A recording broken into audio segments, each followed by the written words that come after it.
Hey guys, Daniel here with Lego Gundam Age 1 Normal. This is a model that was actually inspired by IX Roll of IX. Actually, most of my models are inspired by IX Roll of IX, but this one is kind of special.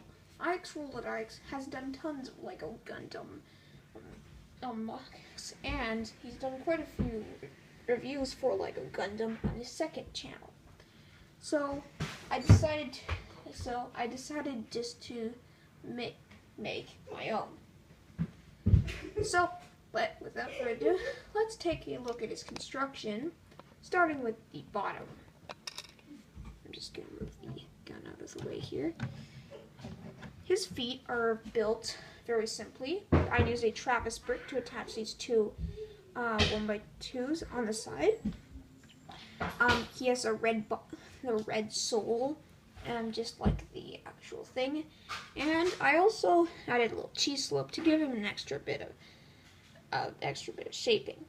I like how sleek this design is. So this is attached to the ankle with a Mixel style ball joint. What this allows for is not only a bend, but also a rotation. So this is actually really nice. It gives a very nice range of posability. Alright, moving on up to his lower legs.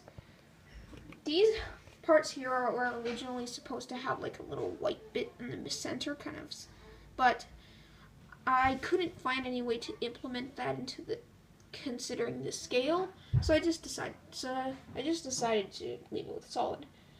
My original plan was to make use a grid piece to sort of get that idea in, but I think this looks way better. His legs are also if you move this guy to the back, you can see these legs are attached to ball joints. They're attached in such a way that there's not only a bend, but also a rotation. This model is basically demonstrating the unlimited uses for Mixel style ball joints. Moving on up to his upper legs, he has some side skirts here that can move in and out. In order to move his legs, you're actually going to have to move the side skirts up.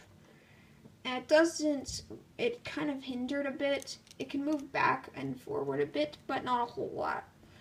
Just the way it's connected, this T-bar runs into this plate, so it's kind of hindered. But oh well, at least he has a lot of articulation in his ankles. Oops.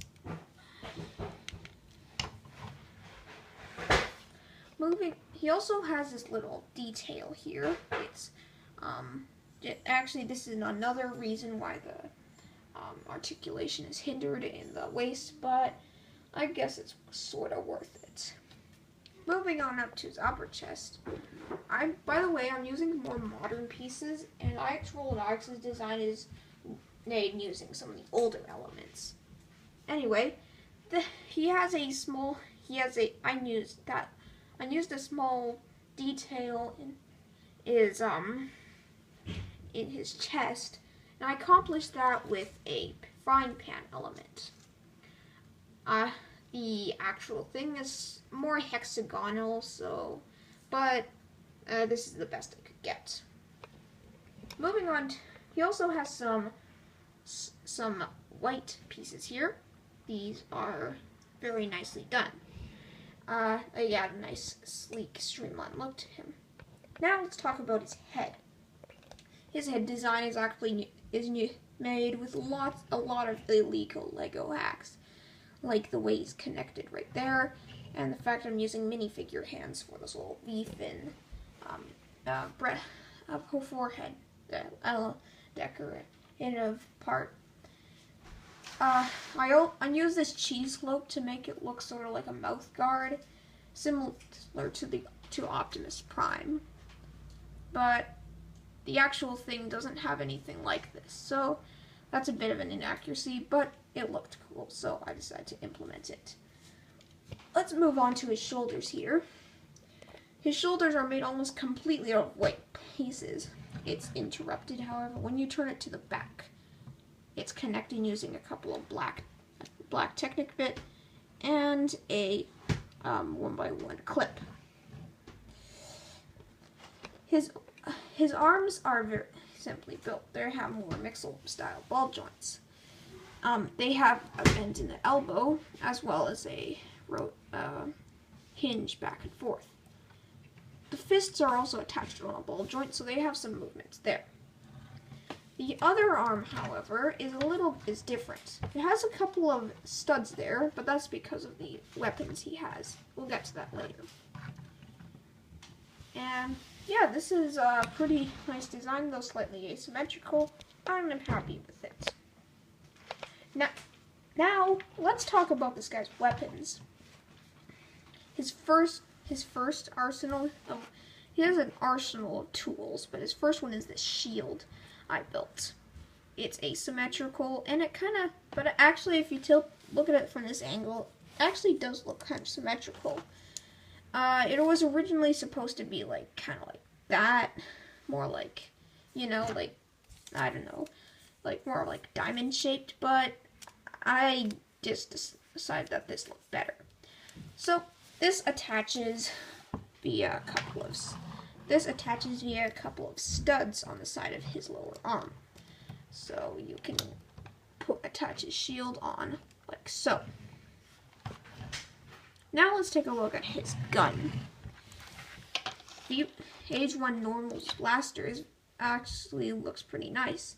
It's attached on a gray half pin, meaning that there is a little bit of loose rotation there. There is an exposed anti-stud. Actually, there's 3 exposed anti-studs there. And that connects. The reason why one of these fists has a extra stud on it is so that the gun can attach. That attaches like so.